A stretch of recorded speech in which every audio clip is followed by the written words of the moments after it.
पत्री भी जान दे देंगे, लेकिन तुम्हारा सर अर्जुन के सामने झुकने नहीं देंगे। और बोली है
अब चाहे लड़का हो चाहे लड़की हो, हमारे तुम्हारे हाथ की बात नहीं है, ये तो सब भगवान के हाथ की बात है। अब धीरे धीरे समय कटने लगा। अब इधर तो अर्जुन के घर में उत्तरा के गर्भ से लड़का हो गया जिसका नाम परीक्षित रखा गया, और उधर बासु के घर में एक लड़की ने जन्म लिया। और जब लड़की पैदा भई तो बासु की पत्नी खूब रोई। अब क्या होगा? अगर ये बात मेरे पति को कहीं पता पड़ गई तो वो तो मर ही जाएंगे। अब क्या करें? तो अपने पति की जान को बख्शने के लिए, बचाने के लिए उसने एक चाल चलनी सोचा। उस लड़की को घर में छुपाया और अपने पति को बुला के उन्हें बातों में बहकाया और उनसे ये कहा, अब आप चिंता न करो, ना तो मेरी लड़की हुई ना लड़का हुआ, मेरा गर्भ जो था वो खंडित हो गया। झूठ बोल दिया कि जो लड़का की बात थी तो ना लड़का हुआ ना लड़की, भाई मेरा गर्भ जो था वो खंडित हो गया। बासु ने कहा भला रहा, बीमारी कटी। अब बासु को तो पता नहीं है घर में लड़की, और लड़की की बात है वो छुपाए भी कब तक रहेगी। अब लड़की जवान होने लगी, बड़ी होने लगी, तो एक दिन घटना बासु के यहाँ से घटेगी। एक दिन उनकी कोई बेटी नवल पे स्नान करके छत पे घूम रही है।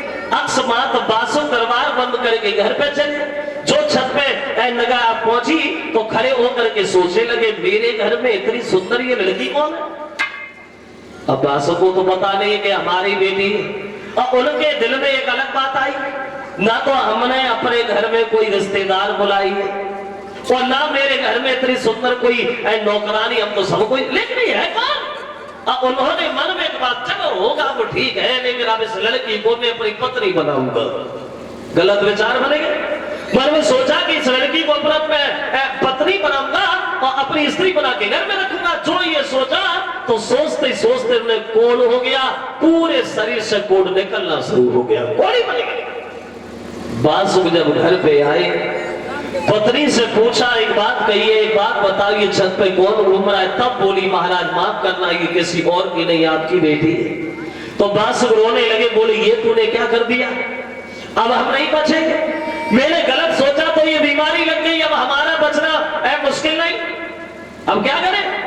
और अगर बचना है तो इस बीमारी का एक ही इलाज है, अगर कोई अमृत लाए, हम अमृत में नहाए तो ठीक हो सकते, अन्यथा हम बचेंगे नहीं। अब मुसीबत इस बात की खड़ी हो गई कि अमृत लाएगा कौन? क्योंकि अमृत का कुंड जो है वो पांडवों के घर में है और बात हनुमंतर का चेला परीक्षक पहरेदारी में लगा। इंसान की बात तो अलग है, परिंदा भी पर नहीं मार सकता, तो अमृत लाएगा।